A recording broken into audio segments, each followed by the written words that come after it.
ಸರ್ವೈರ್ವೀರ್ಣಂ ದೋಷವರ್ಜಿತಂ ಜ್ಞೇಯಂ ಗಮ್ಯಂ ಗುರುಂಶ್ಚಾಪಿ ನತ್ವಾ ಸೂತ್ರಾರ್ಥ ಉಚ್ಯತೆ. ಯಾವುದಾಗಿತ್ತೀಗ? ಹಾಂ, ಮೊದಲನೇ ಪಾದ ಮುಗಿದು ಎರಡನೇ ಪಾದ, ದ್ವಿತೀಯ ಪಾದ ಸಮಯ ಪಾದ. ಮೊದಲನೇ ಪಾದಕ್ಕೇನು ಹೆಸರು? ಯುಕ್ತಿಪಾದ. ಯುಕ್ತಿಪಾದ. ಎರಡನೇ ಪಾದಕ್ಕೇನು? ಸಮಯಪಾದ. ಯುಕ್ತಿಪಾದ ಅಂದ್ರೇನು? ಯುಕ್ತಿ ಅವಿರೋಧ ಸಾಧನ ಪಾದ. ಅಂದರೆ ಯಾವ ಯುಕ್ತಿಗಳು ಕೂಡ ದೇವರ ಗುಣಪೂರ್ಣತ್ವಕ್ಕೆ ವಿರೋಧ ಇರಲಿಕ್ಕೆ ಸಾಧ್ಯ ಇಲ್ಲ. ಈಗ ಸಮಯಗಳು ಅನೇಕ ಸಿದ್ಧಾಂತಗಳಿವೆ. ನಿಮ್ಮ ಸಿದ್ಧಾಂತ ಒಂದಾಯಿತು, ಇದಕ್ಕೂ ವಿರೋಧ ಬರುತ್ತಲ್ಲ ಅಂದರೆ ವಿರೋಧ ಬರೋದಿಲ್ಲ. ಅದಕ್ಕೆ ಅವು ಸಮಯಗಳೇ ಅಲ್ಲ. ಗೊತ್ತಾಯ್ತಾ? ಏನಲ್ಲ ಅವು? ಸಮಯಗಳೇ ಅಲ್ಲವು. ಅದು ಇದೇ ಅಲ್ಲ, ಡಾಕ್ಯುಮೆಂಟೇ ಅಲ್ಲ. ಗೊತ್ತಾಯ್ತಾ? ಏನಲ್ಲ, ಫೇಕ್ ಡಾಕ್ಯುಮೆಂಟ್ಸ್ ಅಷ್ಟೆ. ಅದರಿಂದ ಸಮಯ ಪಾದ ಸಮಯ ನಿರಾಕರಣ ಪಾದ ಅಂತ ಅರ್ಥ. ಸಮಯ ಒಳ್ಳೆಯ ಸಮಯ ಆದರೆ ವಿರೋಧ ಬರೋದಿಲ್ಲ. ಸಮನ್ವಯ, ತತ್ವ ಸಮನ್ವಯ ಒಳ್ಳೆಯ ಸಮಯಗಳಿಗೆ ಸಮನ್ವಯ ಮಾಡಬಾರ್ದು. ಇವತ್ತು ಯಾರು ಹಾಕವತ್ತು ನಾವು ಸಮನ್ವಯ ಮಾಡ್ತಾ ಕೊಡಬಾರ್ದು. ಅದಕ್ಕೆ ಅಗ್ರಾಹ್ಯ. ಒಬ್ಬ ಹೇಳಿದವರಿಗೂ ವಿವಕ್ಷೆ ಸಮನ್ವಯ ಮಾಡೋಕ್ಕಾರೆ ಏನಿರಬೇಕು? ಹೇಳಿದವನು ಈ ಕರೆಕ್ಟ್ ಅಂತ ಹೇಳಬೇಕಾದ್ರೆ ಅವ್ರು ಒಪ್ಪೋದಿಲ್ಲ. ಆದ್ದರಿಂದ ಸಮಯ ನಿರಾಕರಣ ಪಾದ ಅಂತಂದ್ರೆ ಸಮಯ ಸಮನ್ವಯ ಪಾದ ಅಲ್ಲ, ಇದು ಸಮಯ ನಿರಾಕರಣ ಪಾದ. ಯಾವ ಸಮಯ? ಸಿದ್ಧಾಂತ ಸಮಯ. ಅದಕ್ಕೋಸ್ಕರ ಸಮಯ ದುಸ್ಸಿದ್ಧಾಂತಗಳ ನಿರಾಕರಣೆ ಮಾಡಪ್ಪ. ಇದಿಷ್ಟು ಪಾದ ಓದಿಬಿಟ್ರೆ ದ್ವಾದಶೋತ್ತರ ಕೊನೆ 4 ಇದೆಯಲ್ಲ, 4 ಶ್ಲೋಕ 3ನೇ ಅಧ್ಯಾಯದಲ್ಲಿ ಇಡೀ ಸಮಯ ಪಾದ ಬಂದುಬಿಡುತ್ತೆ. 4 ಶ್ಲೋಕದೊಳಗೆ 8 ಶ್ಲೋಕ ಇರೋದು ಅಷ್ಟಕ, ಹರೇರ ಅಷ್ಟಕ ಅಂತ ಕರೆದಿದ್ದ. 4 ಶ್ಲೋಕ ಇಡೀ ಸಮಯ ಪಾದ ಸಾರಾಂಶ. ಅಂದರೆ ಇದಿಷ್ಟು ಮರಣ ಆಗಿಬಿಡುತ್ತೆ ಅಷ್ಟೊತ್ತಿಗೆ. ಬಟ್ ಇವೆಲ್ಲ ಗ್ರಿಪ್, ಫುಲ್ ಗ್ರಿಪ್ ಇರಬೇಕು. ನಶ ಕರ್ಮ ವಿಮಾಮಲ ಕಾಲ ಗುಣ ಪ್ರಕೃತಿ ಶಮಚಿತ್ತನು ತದ್ ಎಷ್ಟೋ ಸಮಯ ಹೋಗಿಬಿಡುತ್ತೆ ಅದರೊಳಗೆ. ಸಮಯ ಈ ಸಮಯನೂ ಹೋಯಿತು, ಆ ಸಮಯನೂ ಹೋಯಿತು. ನಮ್ಮ ಸಾಮಾನ್ಯ ಸಮಯ ಅಂದರೆ ರೂಢಿಯಲ್ಲಿರೋದೆಲ್ಲಿ? ನಮ್ಮ ಸಮಯ ಕಾಲ ಅಷ್ಟೇ ಇರೋದು, ಬೇರೆ ಇಲ್ಲ. ಇನ್ನೂ ದೇವ್ರ ಪೂಜೆ ಸಮಯಗಳು ಅಂತ ಇಟ್ಟಿರ್ತಾರೆ, ಅದೊಂದು. ಆದರೆ ಇದು ಈ ಸಮಯ ಅಂದರೆ ಸಿದ್ಧಾಂತ ಅಂತ. ಇತರೇಷಾಂಚ ಅನುಪಲಬ್ಧೇ ಇತಿ ಸಾಮಾನ್ಯತೋ ನಿರಾಕರಣಂ ಸಮಯಾನಾಂ ಕೃತಂ ವಿಶೇಷತೋ ನಿರಾಕರೋತಿ ಅಸ್ಮಿನ್ ಪಾದೇ. ಹಿಂದೆ ಒಂದು ಮಾತು ಹೇಳಿದರು. ಏನಂತ? ಸ್ಮೃತ್ಯವಕಾಶ ಅನವಕಾಶ ದೋಷ ಪ್ರಸಿದ್ಧ ಅನ್ಯ ಸ್ಮೃತ್ಯವಕಾಶ ದೋಷ ಪ್ರಸಂಗಾತ್ ಅಂತ ಹೇಳಿದರು.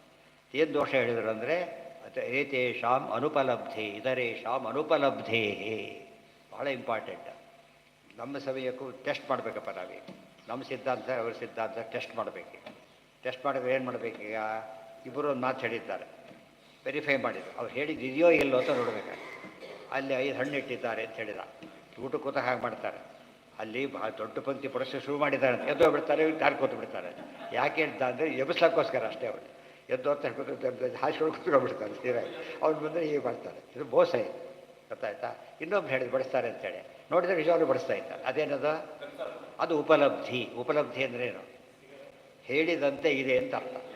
ನದಿ ತೀರೆ ಪಂಚಫಲಾನಿ ಸಂತಿ. ಹೌದು, 5 ಹಣ್ಣಿದೆ, ಅದು ನಿಜವಾದ. ಅದಕ್ಕೇನಂತಾರೆ? ಉಪಲಬ್ಧಿ. ಉಪಲಬ್ಧಿ ಅಂದ್ರೇನು? ಹೇಳಿದ್ದು ಕಾಣಬೇಕೆ ಅಂತ. ವೆರಿಫೈಯಬಲ್ ಅದು ಅವ ಸರಿ. ವೆರಿಫೈ ಆದಮೇಲೆ 8 ಗಂಟೆ ಬಸ್ ಇತ್ತು, ಹೊರಟ, ಯೋಚನೆ ಇಲ್ಲ. ಈಗ ಇಲ್ಲೇ ಇಲ್ಲ, ದುಡ್ಡು ಕಲೆಕ್ಟ್ ಮಾಡಿ ಓಡೋಗ್ಬಿಟ್ಟಿದ್ದಾನೆ, ಇಲ್ಲೇ ಇಲ್ಲ, ಸುಳ್ಳು. ಅದಕ್ಕೆ ಇತರೇಷಾಮ್ ಅಂದರೆ ಇದೆಲ್ಲ ಸೂತ್ರ ಇದೆ. ಅದಕ್ಕೆ ಕಾಂಪ್ಯಾಕ್ಟಾಗಿ ಹೇಳಿರ್ತಾರೆ. ಬೇರೆ ಎಲ್ಲ ಸಿದ್ಧಾಂತಗಳು ಏನು ಹೇಳಿದ್ದಾರೋ ಅದು ಕಾಣೋದಿಲ್ಲ ಅಂದ್ರೇನು? ಫಲ ನಡೆಯೋದಿಲ್ಲ. ಆದ್ದರಿಂದ ಅದೇನದು? ತುಂಬ ಎಲ್ಲೂ ಕೆಲಸ ಇಲ್ಲ, ಹರಿದಾಕ್ಬಿಡ್ತಾರೆ ಅವ್ರು ಮಾರ್ಕ್ಸ್ ಕಾರ್ಡೆಲ್ಲ. ಯಾಕೆ? ಏನು ಮಾಡೋದು ತೊಗೊಂಡು ಎಲ್ಲೂ ಕೆಲಸ ಬಿಸಾಕ್ಬಿಡ್ತಾರೆ. ಆ ಥರ ಆಯಿತು. ಇದು ಯಾರು ಹೇಳಿದ್ದು ನಡೆಯೋದಿಲ್ಲ ಅಂದಮೇಲೆ ಏನು ಮಾಡುವ? ಇಟ್ಕೊಂಡು ಅದನ್ನು ಅನುಪಲಬ್ಧಿ. ಆಗೊಂದು ಪ್ರಶ್ನೆ ಬಂತು, ಅಲ್ಲ ರೀ ಕೆಲವೆಲ್ಲ ನಡೆಯುತ್ತಲ್ಲ ಇವತ್ತು ಪವಾಡ ನಡೆದಿರೋ ಮತಗಳೇ ಇಲ್ಲ. ನಾವು ಸುಮ್ಮನೆ ನಮ್ಮದು ಹೇಳ್ಕೊತೀವಿ ಅಷ್ಟೇ. ಎಲ್ಲ ಭಕ್ತರು ಪವಾಡ ನಡೆಯುತ್ತೆ. ಇದ್ರ ಫಾಲೋವರ್ಸ್ ಇರ್ತಾನೆ ಇರಲಿಲ್ಲ. ಅವರಿಗೆ ಫಾಲೋವರ್ಸ್ ಇದ್ದಾರೆ. ಅದು ನಡೆಯೋದು 2 ವಿಧ. ಏನು? ದೃಷ್ಟ ಅದೃಷ್ಟ. ಕೆಲವು ನಡೆಯುತ್ತೆ, ಅದು ಹೇಳಿದ್ದೆಲ್ಲ ನಡಿಬೇಕು. ಅದಕ್ಕೆ ದೃಶ್ಯತೆ ಇತ್ತು. ಓಂ ಮುಂದೆ ಹೇಳ್ತಾರೆ. ವೇದ ಹಿಂದೆ ಹೇಳಿದ್ರು ಈಗಾಗಲೇ. ವೇದ ಹೇಳಿದ ಎಲ್ಲವೂ ನಡೆಯೋದ್ರಿಂದ ಅದು ಏನದು? ಪರಮ ಪ್ರಾಮಾಣಿಕ. ಬೇರೆ ಕಡೆ ಹೇಳಿ ಸ್ವಲ್ಪ ನಡೀತು, ಸ್ವಲ್ಪ ನಡೀಲಿಲ್ಲ, ಕತೆ ಮುಗಿತಾರೆ. ಅದೇನಾಯಿತು? ಅದು ಅದೃಷ್ಟ. ಅವ್ರು ಕಣ್ಣಿಗೆ ಕಾಡ ಸತ್ಯ ಮಾಡಿಬಿಟ್ಟು ಅದನ್ನು ಎಕ್ಸ್ಟೆಂಡ್ ಮಾಡಿ ಅದನ್ನು ಸುಳ್ಳಲ್ಲಿ ಸತ್ಯ ಸಾಧಿಸ್ಬಿಡ್ತಾರೆ. ಕೆಲವು ವಿದ್ಯೆಗಳಿದೆ, ಅದು ಹಿಂದಿದ್ದೆಲ್ಲ ಕರೆಕ್ಟಾಗಿ ಹೇಳಕ್ಕೆ ಬರುತ್ತೆ. ಕೆಲವು ವಿದ್ಯೆಗಳಲ್ಲಿ ಕರೆಕ್ಟ್ ಮುಂದಿನ ಗೊತ್ತಿಲ್ಲ ಅವರಿಗೆ, ಹಿಂದಿನ ಮೊದಲು ಹೇಳಿಬಿಡ್ತಾನೆ ಅಂದರೆ ಖುಷಿ ಆಗುತ್ತೆ. ಮುಂದೆ ಸತ್ಯ ನಂಬ್ಕೊಂಡ್ಬಿಡ್ತಾರೆ, ಮೋಸ ಆಗುತ್ತೆ. ಗೊತ್ತಾಯ್ತಾ? ಅದು ಪವಾಡಗಳು ಹಾಗೆ ಕೆಲವೆಲ್ಲ. ಕೆಲವು ಮೋಸದ ಪವಾಡಗಳು. ಪವಾಡ ಅಲ್ಲವು, ಪವಾಡದಂತೆ ಇವರು ಬಿಂಬಿಸಿಬಿಡ್ತಾರೆ. ಅದು ಇದು ನಿಜವಾದ ಪವಾಡ. ಸೈನ್ಸ್ ಅಪ್ಪ ಈಗ ಬಂದ ಕರೆಕ್ಟ್ ಮಾಡಿದ ಫ್ಯಾನ್ ಬಂದೋಯ್ತು. ಇದು ಸೈನ್ಸ್. ಯಾಕೆ ಸೈನ್ಸ್ ಓರಿಯೆಂಟೆಡ್ ಇದು ಗೊತ್ತಾ. ಸೈನ್ಸ್ ಓರಿಯೆಂಟೆಡ್ ಆದರೆ ಅದು ಟೆಕ್ನಾಲಜಿ, ಅದು ಪವಾಡ ಓರಿಯೆಂಟೆಡ್ ಆದರೆ ಅದು ಅಧ್ಯಾತ್ಮ ಓರಿಯೆಂಟೆಡ್ ಪವಾಡ ಈಸ್ ನಿಜವಾದ ಪವಾಡ. ಅದಕ್ಕೆ ರಾಯರು ಹೇಳಿದ್ದಾರೆ ಎಂಥ ಪವಾಡಗಳೆಲ್ಲ ಅಧ್ಯಾತ್ಮ ಓರಿಯೆಂಟ್. ಯಾರು ಬೇಕಾದ್ರೂ ಮಾಡಿ ಇಷ್ಟು ಜಪ ಮಾಡಿದ್ರೆ ಕೆಲಸ ಆಗುತ್ತೆ, ಆಗಬೇಕದು. ಇಷ್ಟು ಜಪ ಮಾಡು ಕೆಲಸ, ಈ ಮಂತ್ರ ಹೇಳು, ಇಷ್ಟು ಹೇಳು, ಈವರೆಗೆ ಹೇಳು, ಕೆಲಸ ಸಿಗಬೇಕಲ್ಲ. ಇದನ್ನು ಉಪಲಬ್ಧಿ ಅಂತ ಕರೀತಾರೆ. ಈ ರೀತಿ ಮಾಡಿದಾಗಲೂ ಆಗೋದಿಲ್ಲ ಅಂದಮೇಲೆ ಮತ್ತೆ ಸರಿಯಲ್ಲ ಅಂತ ಅರ್ಥ ಅಂತ ಅಲ್ಲಿ ಹೇಳಿದರು. ಇದಿಷ್ಟು ಅಲ್ಲಿಗೆ ಹೋಗಿ ಬ್ಯಾಕ್ಗ್ರೌಂಡ್ ಇದು. ಇನ್ನೂ ಕೆಲವು ದೋಷ ಹೇಳ್ತಾರೆ. ಈಗ ಸಾಮಾನ್ಯತ ಅಂದರೆ ಜನರಲ್ಲಾಗಿ ಖಂಡನೆ ಮಾಡಿದರು, ಸ್ಪೆಸಿಫಿಕ್ವಾಗಿ ಮಾಡ್ತಾರೆ. ಈಗ ನಿರಾಕರಣಂ ಸಮಯಾನಾಂ ಕೃತಂ ವಿಶೇಷತೋ ನಿರಾಕರೋತಿ ಅಸ್ಮಿನ್ ಪಾದೆ. ವಿಶೇಷ ಅಂಶಗಳನ್ನು ಖಂಡನೆ ಮಾಡಲಿಕ್ಕೆ ಹೊರಟಿದ್ದಾರೆ. ನೋಡಿ ಇಷ್ಟೆಲ್ಲ ಇದೆ. ನಾಲ್ಕು ಒಂದು ಸೂತ್ರ ಹೊಡೆದಾಕ್ಬಿಡ್ತಾರೆ ಅಷ್ಟು ಕೂಡ. ಒಂದು ಫೌಂಡೇಶನ್ JCB ಎಷ್ಟೊತ್ತು ಬೇಕಲ್ಲ, ಒಂದೇ ಪಟ ಗುಡಿ ಕಡಿಯೋದಲ್ಲ, ಒಂದೇ ಹೊಡೆದಾಕ್ಬಿಡ್ತಾರೆ. ಇದು ಮೂಲ ಇದು. ಅದನ್ನು ಹೇಳಿದ್ರೆ ಜನಕ್ಕೆ ಚೆನ್ನಾಗಿ ಅರ್ಥ ಆಗುತ್ತೆ. ಇವರು ಅರ್ಥ ಆಗದೆ ಹೇಳೋಕ್ಕೆ ಶುರು ಮಾಡಿಬಿಡ್ತಾರೆ, ಕೆಟ್ಟೋಗುತ್ತೆ. ಅದು ಹೇಳಬಾರ್ದು ಅಂತಲ್ಲ, ಎಲ್ಲರ ಮುಂದೆ ಹೇಳೋವಲ್ಲ, ಯಾರ ಮುಂದೆ ಹೇಳಬೇಕು ಅದನ್ನು? ಮತ್ತು ಎಷ್ಟೊತ್ತು ಬೆಳಕಲ್ಲಿ ಉಪನ್ಯಾಸ ಮಾಡ್ತಿರ್ತಾರೆ. ಅವ್ರು ಏನು ಮಾಡ್ತಾರೆ ಗೊತ್ತಾ, ಇದು ನಿಮಗೆಲ್ಲ ಅರ್ಥ ಆಗಲ್ಲ, ಈ ತಾತ್ಪರ್ಯ ಎಷ್ಟು ಅಂತ ಹೇಳ್ಬಿಡ್ತಾರೆ. ತಲೆ ಕೆಡಿಸೋದಿಲ್ಲ ಅವರು. ಆಯ್ತು ದೊಡ್ಡದಾಗಿ ಹೆಸರು ಹೇಳ್ತಾ ಕುತ್ಕೊಬಿಟ್ಟು ಏನಾಗುತ್ತೆ, ಅವನು ಪಂಡಿತ ಅಂತ ಗೊತ್ತಾಯ್ತೆ ಹೊರತು ಇವ್ರಿಗೆ ನಮಗಂತೂ ಅರ್ಥ ಆಗಿಲ್ಲ. ಅವ್ರು ಹೇಳೋದಿಲ್ಲ ಅದನ್ನೆಲ್ಲ. ಇದನ್ನೆಲ್ಲ ಮಾಡಿದ್ರೆ ಆಗೋದಿಲ್ಲ, ಸರಿಯಲ್ಲ, ಈ ಥರ ಹೇಳ್ತಾರೆ. ಟೆಕ್ನಿಕಲ್ ಪದ ಉಪಯೋಗಿಸೋದಿಲ್ಲ, ಉಪಯೋಗಿಸ್ಬೇಕಾಗಿಲ್ಲ ಸಾಮಾನ್ಯ ಜನರಿಗೆ. ಅದೆಲ್ಲ ಅವ್ರ ವಿಷಯ ಗೊತ್ತಾಗಬೇಕಷ್ಟೆ. ಅದು ಪ್ರವಚನಗಳಲ್ಲಿ ಯಾವಾಗಲೂ ಏನು ಮಾಡಬಾರ್ದು, ಹೆಚ್ಚಾಗಿ ಡೀಪಾಗಿ ಟೆಕ್ನಿಕಲಿ ಹೇಳಕ್ಕೆ ಹೋಗಬಾರ್ದು. ಅವ್ರಿಗೆ ತಿಳಿಯೋ ಭಾಷೆಯಲ್ಲಿ ಹೇಳಬೇಕು. ಆ ರೀತಿ ಮಾಡಿದ್ರೆ ಮತ್ತೆ ಪ್ರಸಾರ ಆಗುತ್ತೆ. ಇಲ್ಲಿ ಹೋದರೆ ಮತ್ತೆ ಸದ್ಯ ಓದಿದ್ದು ಪುಣ್ಯ ನಮ್ಮ ಪುಣ್ಯ ಅಂದ್ಕೊಂಡ್ಬಿಡ್ತಾರೆ. ಇಷ್ಟೆಲ್ಲ ತಲೆ ಕೆಡಿಸಿಡ್ಬೋದು, ಏನು ಉಪಯೋಗ ಅಂತಂದು ಆತ ಭಾವನೆ ಬರಬಾರ್ದು. ಅದಕ್ಕೆ ಎಷ್ಟು ಸಿಂಪಲಾಗಿ ಹೇಳ್ತಾರೆ. ಅಚೇತನ ಪ್ರವೃತ್ತಿ ಮತಂ ಪ್ರಥಮತೋ ನಿರಾಕರೋತಿ. ಅಚೇತನ ಪ್ರವೃತ್ತಿ ಮತ ಅಂದರೆ ಇದನ್ನ ಸೈನ್ಸ್ ಹಾಗೇನೆ. ದೇವ್ರನ್ನ ಒಪ್ಪೋದಿಲ್ಲ, ಎಲ್ಲ ಕಡೆ ದೇವ್ರನ್ನ ಒಪ್ತಾರೆ, ಚೇತನ ಒಪ್ತಾರೆ, ಅಲ್ಲಿ ಒಪ್ಪೋದೇ ಇಲ್ಲ. ಅದು ಅಚೇತನ ಮತಂ. ಅಚೇತನ ಪ್ರವೃತ್ತಿ ಮತಂ ಅಂದ್ರೇನು? ಅಚೇತನದಿಂದನೇ ಪ್ರವೃತ್ತಿ ಆಗತ್ತೆ. ಅಚೇತನೇನೈವ ಪ್ರವೃತ್ತಿ ಸರ್ವಸ್ಯಾಪಿ ಜಗತಃ ಅಂತ ಹೇಳಿದರೆ ಅದು ಸರಿಯಲ್ಲ. ಯಾತಕ್ಕೆ? ಓಂ ರಚನ ಅನುಪಪತ್ತೇಶ್ಚ ಅನುಮಾನ ಮಾಡೋ ಚಾನ್ಸೇ ಇಲ್ಲ. JCB ಎಷ್ಟೇ ದೊಡ್ಡದಿರ್ಬೋದು, ಆಪರೇಟರ್ ಅವ್ರು ಬೇಕದಕ್ಕೆ.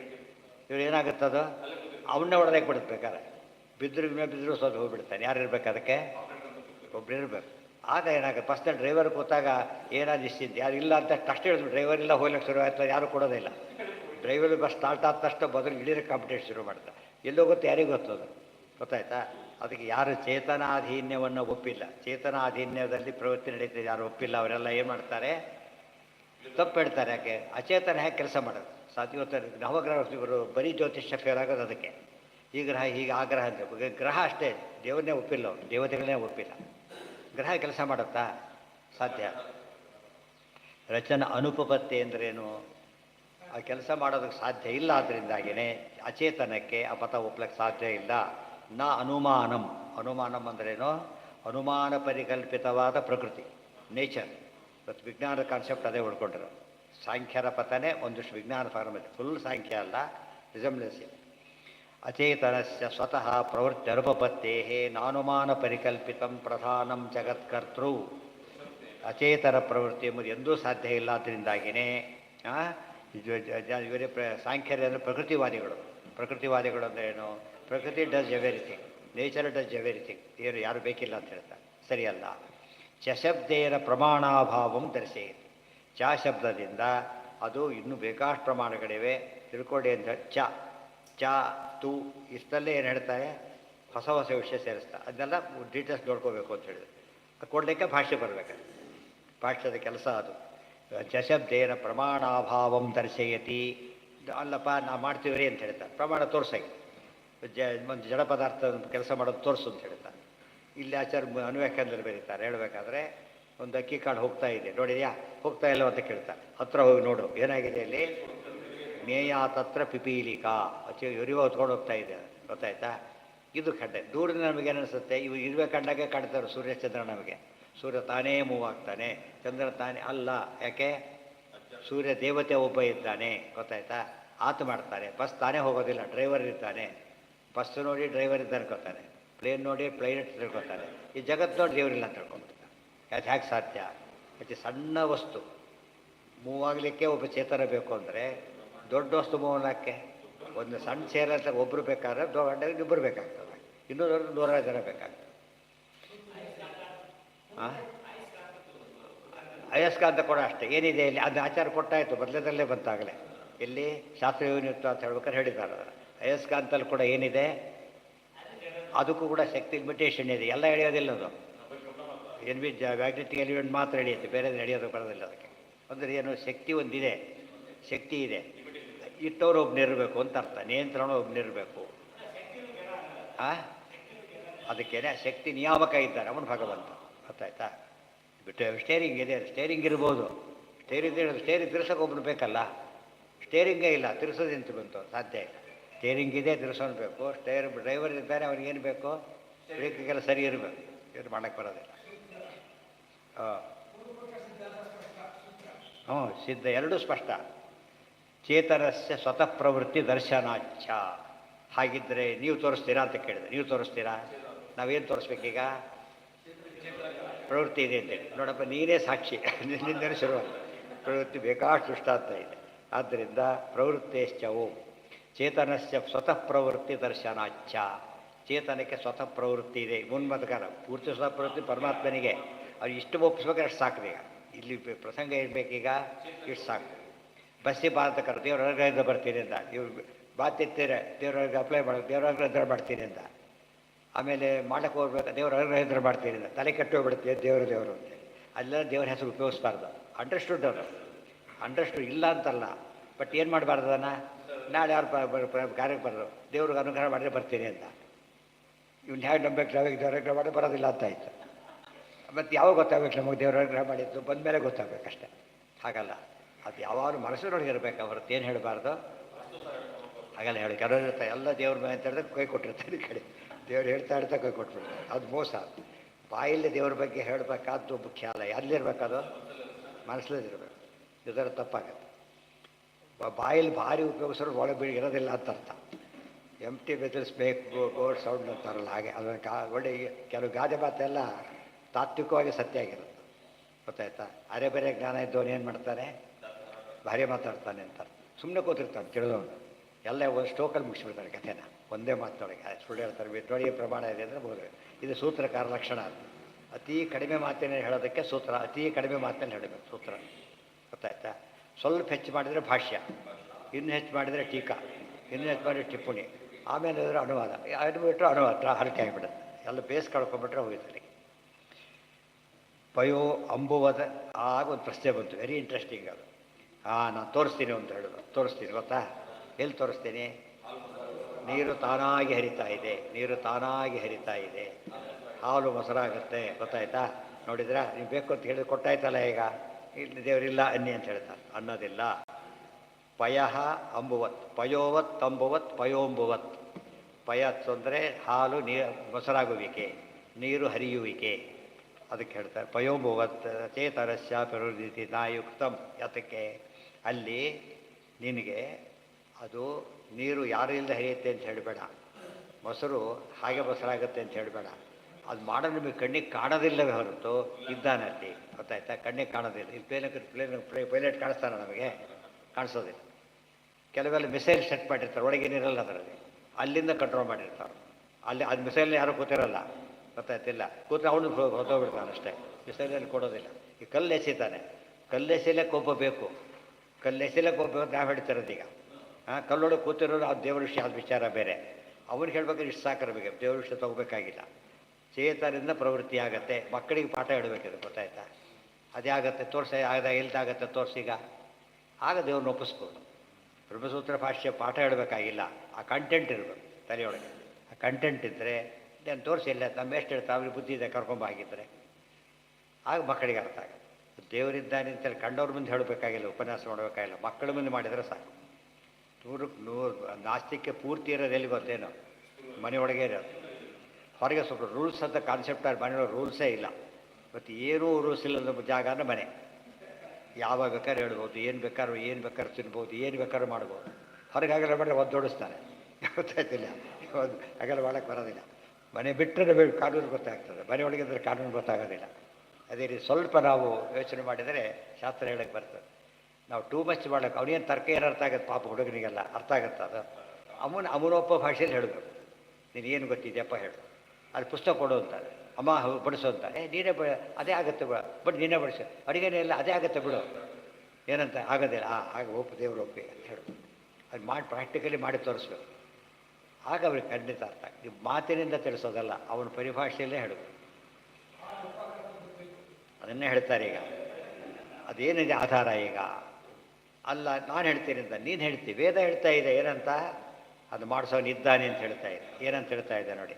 ಪಯೋವತ್ ಪಯೋಂಬುವತ್ ಚೇತನಸ್ಯಾಪಿ ಪ್ರವೃತ್ತಿರ್ಯುಜ್ಯತೆ ಅಚೇತನಸ್ಯಾಪಿ ಪ್ರವೃತ್ತಿರಪಿ ಯುಜ್ಯತೆ ಅಂತ ನಯುಕ್ತಂ. ಯಾತಕ್ಕೆ? ಏತಸ್ಯ ವಾ ಅಕ್ಷರಸ್ಯ ಪ್ರಶಾಸನೆ ಗಾರ್ಗಿ ಪ್ರಾಚ್ಯೋ ಅನ್ಯಾ ನದ್ಯ ಛಂದಂತೆ ಯಾಶ್ಚ ಶ್ವೇತೇಭ್ಯ ಪ್ರವರ್ತೇಭ್ಯ ಪರ್ವತೇಭ್ಯ ಪ್ರತೀಚ್ಯೋ ಅನ್ಯಾ ಯಾಂ ಯಾಂ ಚ ದಿಶಮ್ಮನು. ತಪ್ಪು ತಿಳ್ಕೊಂಡಿದ್ದೆ. ಯಾಕೆ ಗಾರ್ಗೆ ಹೇಳ್ತಾ ಇದ್ದಾರೆ ಮಾತನ್ನು. ಅದೆಂದು ಏನು ನದಿಗಳು ಹರಿಯೋದು ಕೂಡ ದೇವರ ಅನುಗ್ರಹದಿಂದ. ಪ್ರಾಚೀನ ನದಿ ಪಶ್ಚಿಮ ಪೂರ್ವಕ್ಕೆ ಪೂರ್ವದ ಪಶ್ಚಿಮಕ್ಕೆ ನದಿಗಳಿವೆ. ನದಿ ನದ ಅಂತ ಕರೀತಾರೆ. ಪೂರ್ವಕ್ಕೆ ಹರಿಯೋವೆಲ್ಲ ನದಿಗಳು, ಪಶ್ಚಿಮಕ್ಕೆ ಹರಿದ್ರೆ ಅದು ನದಗಳು. ಗೊತ್ತಾಯ್ತಾ? ಎರಡೂ ಕೂಡ ಹರಿಬೇಕಾದ್ರೆ ವ್ಯವಸ್ಥೆ ಇದೆ. ಯಾರು? ಅಕ್ಷರ ಅನ್ನೋ ಪರಮಾತ್ಮ. ಹಿಂದೆ ಅಕ್ಷರ ಮಂದಾರ ಅಂಬರ ಅಂತ ಧೃತಿ ಹಿಂದೆ ಬಂದಿದೆ. ಪರಮಾತ್ಮನಿಂದ ಆಗ್ತಾಯಿದೆ ಹೊರತು ಬೇರೆ ಅಲ್ಲ. ಮನೆ ನೀರು ಬಂತು ಅಂತೆ ಅವನು ಬಿಟ್ಟ. ನಾವು ಬಂದಾಗ ಗೊತ್ತಾಗಲಿ, ಬಿಡ್ದಾಗ ಅವನು ಬಿಟ್ಟು ಅವನು ಬಿಟ್ಟಿಲ್ಲ ಶುರು ಮಾಡ್ತಾನೆ. ಬಂದಾಗ ಅದೇ ಬಂದಿಲ್ಲ, ನೀರು ಬಿಟ್ಟಿದ್ದ. ನಿಂತಾಗ ಅವನು ನಿಲ್ಲಿಸಿದ್ದ. ನಾನು ನಿಲ್ಲಿಸ್ತೀನಿ ಅಂತ ಹೇಳಿದ.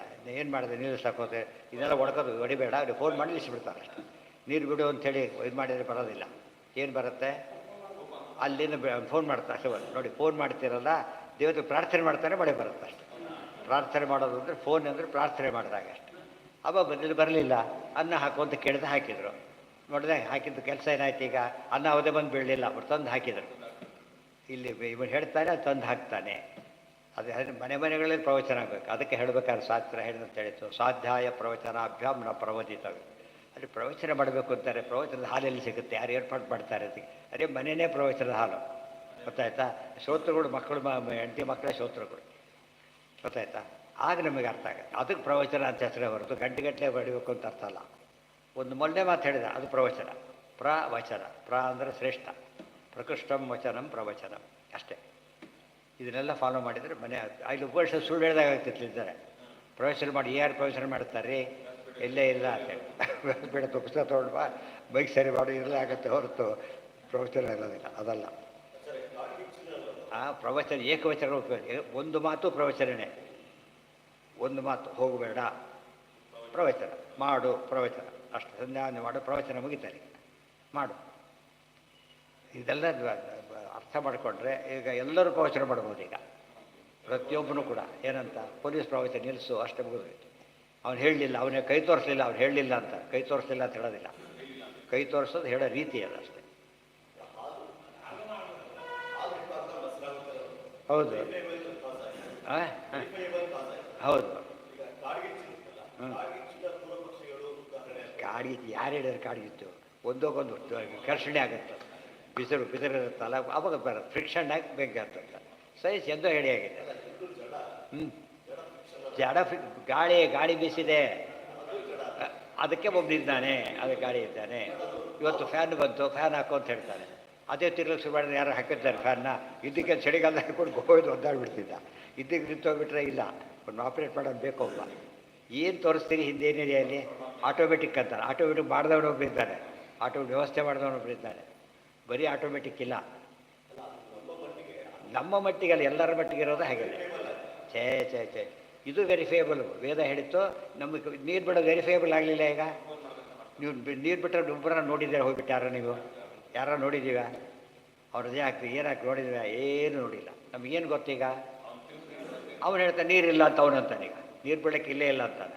ಯಾರು ಅಲ್ಲಿಂದ ನೀರು ಬಂದಿಲ್ಲ ಅಂತ. ಅಲ್ಲಿ ನೋಡಿದ್ರೆ ಮಳೆ ಬಂದಿಲ್ಲ. ಮಳೆ ಹಾಕೋದೇ ಅವ್ರು ಕಳಿಸಿಲ್ಲ ಅಷ್ಟೇ. ನಾವು ಒಂದು ಕಡೆ ಸ್ಟಾಪ್ ಮಾಡಿಬಿಡ್ತೇವೆ, ಹೋಗ್ತಾ ಇರ್ಬೇಕು. ಕಾರಣ ಪರಂಪರೆ. ಹೌದು, ಕೊಡು. ಮಳೆ ಬರಲಿಲ್ಲ, ಕರೆಂಟ್ ಇಲ್ಲ. ಅರೆ ಸಂಬಂಧ ಏನು? ಮಳೆ ಬರಲಿಲ್ಲ ಅಂದರೆ ಮಳೆ ಬರಲಿಲ್ಲ, ನೀರು ತುಂಬಲಿಲ್ಲ, ಬರಲಿಲ್ಲ, ಅದು ಬರಲಿಲ್ಲ. ಈ ಪ್ರೊಸೆಸ್ ಎಲ್ಲ ಹೇಳಬೇಕು. ಅದ್ರ ಬಗ್ಗೆ ಇನ್ನೂ ಸಿಂಪಲ್ ಮಾಡಿದರೆ ದೇವ್ರ ಇಚ್ಛೆ ಬಂದಿರೋ ಬರಲಿ, ಕೊಳ್ಳಿ ಫೈನಲ್. ಗೊತ್ತಾಯ್ತಾ? ಎಲ್ಲ ಇದೆ, ದೇವ್ರಿಗೆ ಕೊಡಲಿಲ್ಲ ಅಷ್ಟೇ.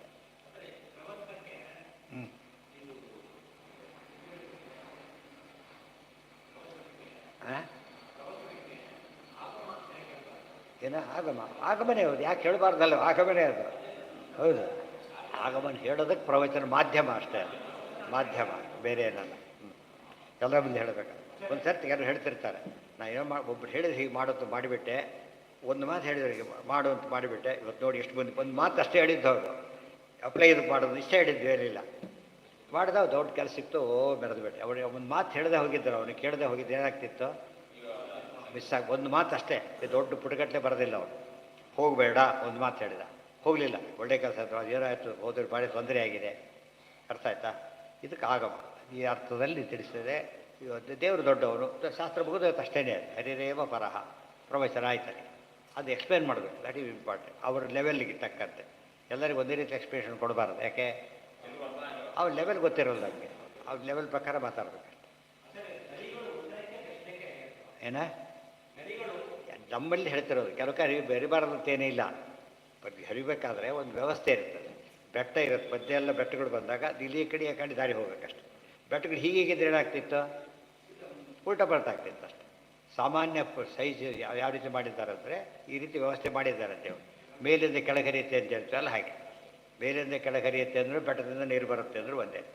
ಮೇಲವನಿಂದ ಹರಿಯುತ್ತೆ ಅಂದರೆ ಶಾಸ್ತ್ರ, ಮೇಲಿಂದ ಹರಿಯುತ್ತೆ ಅಂದರೆ ಸೈನ್ಸು, ಮೇಲವನಿಂದ ಹರಿಯುತ್ತೆ ಅಂತ ಹೇಳಿದರೆ ಶಾಸ್ತ್ರ. ಊರ್ಧ್ವ ಮೂಲ ಮತಶಾಖಂ, ಎಲ್ಲದಕ್ಕೂ ಊರ್ಧ್ವನೇ ಮೂಲ. ನೆಕ್ಸ್ಟ್ ಅದು ಮುಗೀತೀಗ ಈಶಾವಾಸ್ಯ.